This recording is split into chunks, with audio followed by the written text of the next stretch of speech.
June 1వ తారీఖు నుండి నీ నోట సాక్ష్యాలు వినబడబోతున్నాయి. నీ పిల్లల నోట సాక్ష్యాలు వినబడబోతున్నాయి. నీ కుటుంబంలో సాక్ష్యాలు వినబడబోతున్నాయి. నీ సంఘంలో సాక్ష్యాలు వినబడబోతున్నాయి. నీ వ్యాపారంలో సాక్ష్యాలు వినబడబోతున్నాయి. గుర్తింపు లేని నీకు గుర్తింపును దేవుడు ఇవ్వబోతున్నాడు. ఘనత లేని నీకు ఘనతను దేవుడు ఇవ్వబోతున్నాడు. అవమానపరచబడిన నిన్ను దేవుడు ఘనపరచడము ప్రారంభిస్తాడు. ఇప్పుడు ఫలభరితముగా మారితే కుదరలేదట. ఆయన ఏమంటాడో తెలుసా? అరణ్యమును ఫలభరితముగా మార్చి ఫలభరితమైన ఆ అరణ్యమును వృక్షముతో నేను నింపబోతున్నాను. అంటే దాని అర్థం ఏంటో తెలుసా? ఒక మహావృక్షం అయితే అనేకులకు నీడగా ఉండబోతుంది, అనేకులకు ఫలం ఇవ్వబోతుంది, అనేకులకు ఆధారముగా ఉండబోతుంది, అనేకుల ఆకలి తీర్చబోతుంది, అనేకులకు నీడగా ఉండబోతుంది.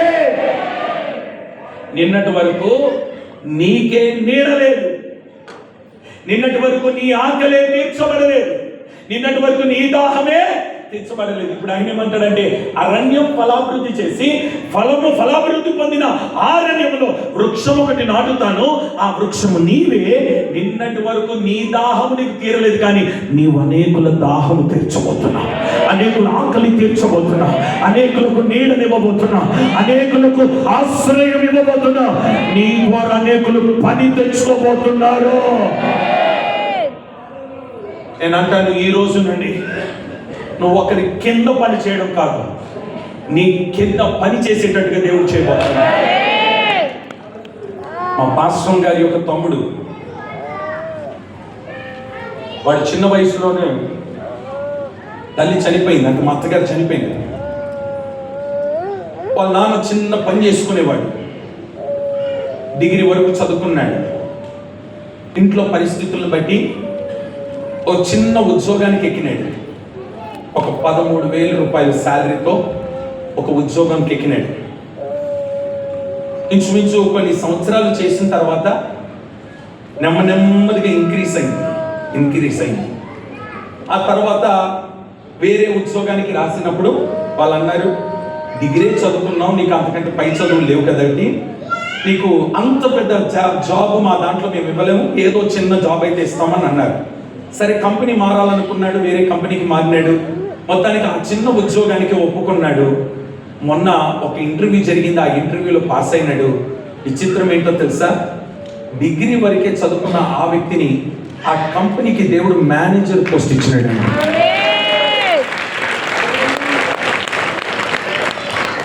ఆ మాటలు విన్నప్పుడు నాకు చాలా దుఃఖం అనిపించింది.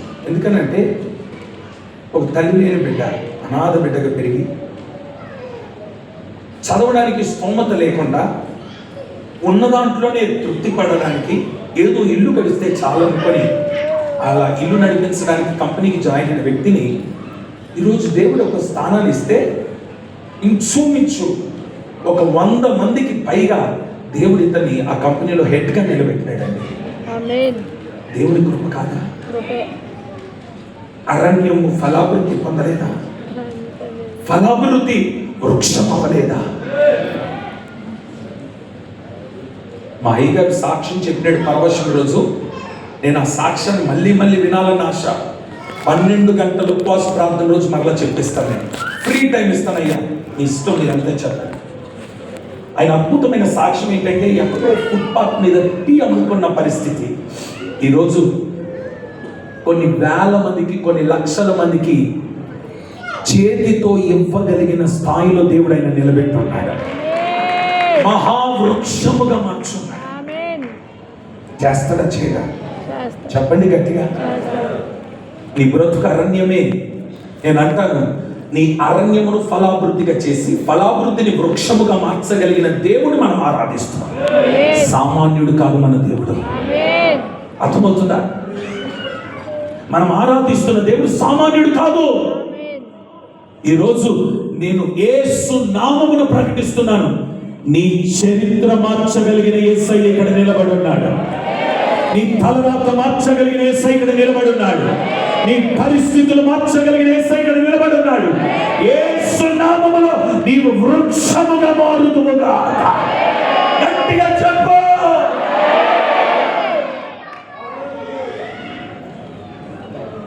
3 పనులు మర్చిపోవద్దు. ఒకటి, అమ్మా భక్తి విషయానికి వస్తే ఎవరి మాట వినాలి? ఆత్మీయతలోకి వస్తే ఎవరి మాట వినాలి? ఏమండి ఉపవాసం విషయానికి వస్తే ఎవరి మాట వినాలి? సన్నిధిలో ఉండే విషయంలో ఎవరి మాట వినాలి?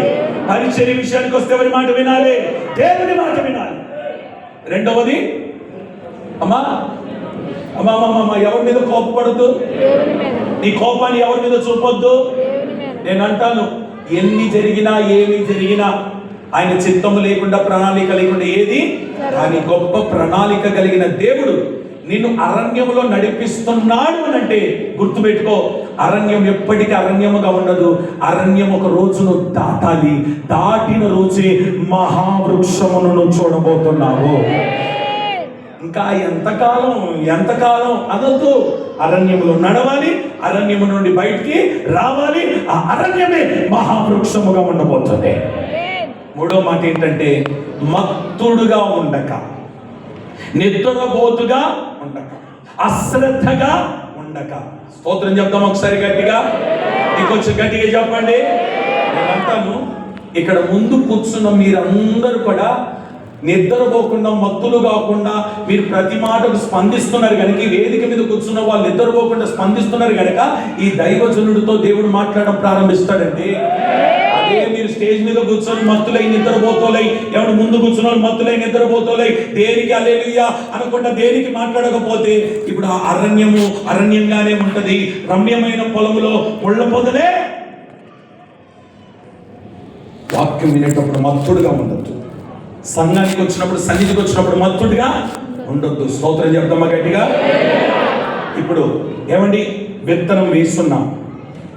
విత్తనం వేసిన తర్వాత ఇక మొలుస్తుందిలే అని వెళ్ళిపోవడం కాదు. విత్తనం వేసిన